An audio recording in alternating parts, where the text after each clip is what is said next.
with all the things going on in Capitol Hill today, we thought it would be great to start off our show with one of the most respected members in Congress. He's one of the newer members on the House Intelligence Committee, one of its most sage voices when it comes to economic and national security. Joining us from the great state of Georgia is Congressman Austin Scott. Congressman, great to have you back on the show, sir. Hey, John and Amanda, thanks for having me. I appreciate what y'all do. Well, we appreciate what you're doing. You attended a very important hearing today with some of our highest-ranking military leaders. I kind of got the sense that maybe everyone in the U.S. government now is worried about how much ground we've ceded to China. They're out there negotiating deals with people that used to be in our sphere of influence. They've gained access to Bagram. Tell us what those military leaders conveyed to you today. Yeah, so we had CENTCOM and AFRICOM commanders in front of us today, as well as other leadership from the Pentagon. And the bottom line is, obviously, the Taliban is significantly stronger today than they were a year ago. And unfortunately, the mistakes that were made in Afghanistan, where we gave up Bagram Airfield and just basically abandoned ship in that country, left the Taliban with a lot of military assets that were ours, belonged to the U.S. taxpayers. And now some of the strategic assets that we had that we needed for intelligence operations and other things are no longer in our control. And if you think about where Bagram Airfield is, it's only a couple hundred miles from China. And, it would be a great strategic asset for us as a country to have going forward. So that's one of the things that we talked about. The other thing that we talked about, obviously, is, how China is using the Belt and Road Initiative, of effectively getting these countries in Africa into, lack of better terminology, a payday lending type scenario where the countries can't pay their debts to China. And then China, uses ports and other things that they build. They'll be using them to dock military assets and intelligence assets in those areas. They've already got a big port in Djibouti. And, we have to be very careful about the control of the ports around the country and allowing China to have too much control over those ports, because that controls all of international commerce if you get right down to it. So very concerned about what China is doing right and what we're doing wrong right now. And unfortunately, we've got an administration that's weak, and they look weak, and the Chinese are going to continue to take advantage of it. Right. It's such important work, because the idea of our equipment and our technology being acquired and exploited by our enemies abroad, I think is scary to almost all Americans. And it seems like Republicans like yourself and your colleagues on the Republican side of the aisle are very concerned about this, mimicking the concern of the American people. Are the Democrats on that committee, do they seem as concerned as Republicans do? There are several of them that are very, very concerned about it. And, I think that you will actually see more and more bipartisan legislation coming to the floor to address these issues. And so if you look at, even the budgets that have being passed and proposed with regard to the military, if you look at where we see the threat coming from, we see it coming from China. And you're seeing more bipartisan support for taking action against China, not only in making sure that we have the naval fleet and the assets that we need if we do go to war. None of us want to go to war. Let me be clear. I do not want to go to war with China. They have transitioned from an aggressive economic competitor to an adversary over the last several years.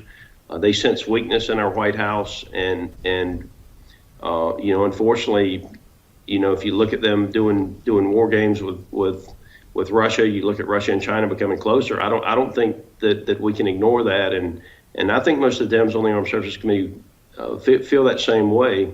And if you watch the hearings on TikTok today, there's pretty bipartisan support for doing something with TikTok and the amount of information that they're accumulating on American citizens. And I can just tell you, as a parent, I've got a 23-year-old, I've got an 8-year-old and a 5-year-old.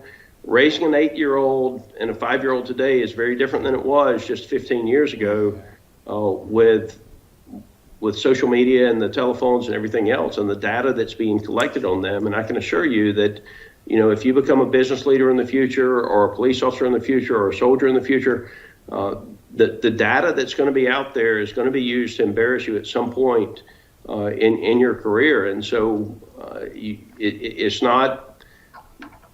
It's not paranoia. It's just the facts when you get right down to it, that everything you do on TikTok is going to be collected. And if it can be used against you in the future, it will be used against you.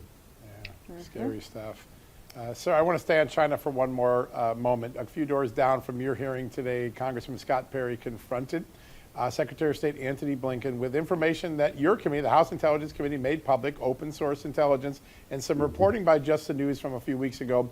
And Blinken confirmed that the State Department believes that China is in violation of bioweapons treaties and does have an offensive bioweapons program, and that some of the labs that those programs are utilizing in China get money from the United States. How can we be funding labs that we know are involved in the bioweapons program? Do you have any concern about that? Oh man, you can't fix stupid, right? I mean, and so I appreciate the work that has gone into exposing this. COVID's had a couple of silver linings. One is we got to see what was being done in the school systems that need to be stopped, and you're seeing parents stand up against what was being taught in the school systems and the exposure of sexually explicit content in the school systems to pretty young minors, extremely young minors, I should say.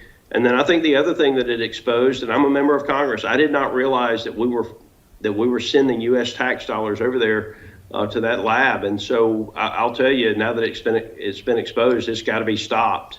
And it just tells me that we in Congress, we have got to do a better job in the appropriation process of following those dollars, not to an agency, but where the agency actually gives that money, because some of it is being used against us. Crazy. Yeah, I want to ask you about another national security issue. Since OEF and OIF, the wars on terror, Americans have been very concerned about surveillance when it's turned on the American people. So with respect to the renewing of or possibly changes to Section 702 of FISA, the American people have been told that it's great for protecting them against ransomware, spy recruitment. It contributed to the killing of al-Qaeda leader al-Zawahiri. But the ugly side of that is that even though there are legal guardrails, it's meant to be for surveillance of non-American citizens outside the country. But if they're communicating with someone here in our country, they get scooped up in that dragnet. So I guess my question to you is, what do you see for the future of its renewal? Yeah, so I think that we do need 702. I think that you will see changes made to it. Certainly you did a pretty good job of discussing the guardrails that are there for those of us who have constitutional rights as U.S. citizens.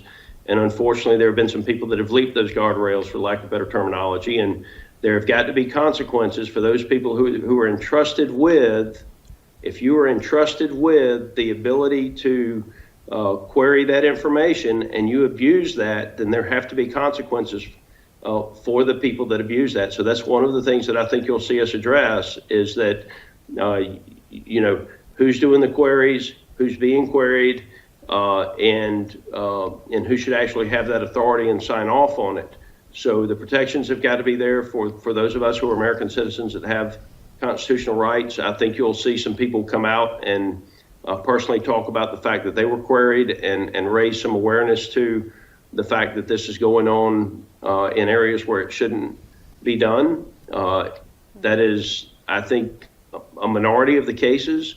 As a whole, I think 702 has been a good thing in protecting the U.S. citizens, and you're going to see us do the things to protect people's constitutional rights and make sure there are consequences for people that violate that. So we've got about 20 seconds left. There's an idea that's sprung up a lot of times about having a private advocate, someone that would protect the interests of an American being targeted when the American doesn't know they're being targeted, can't defend themselves. Is that gaining any steam? Absolutely, and I think you will see a broad bipartisan agreement on this. I'm not saying everybody's going to agree on it, right.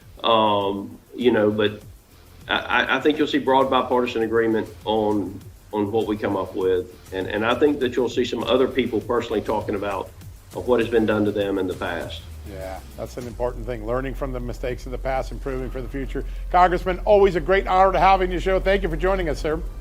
Hey, thanks, John and Amanda.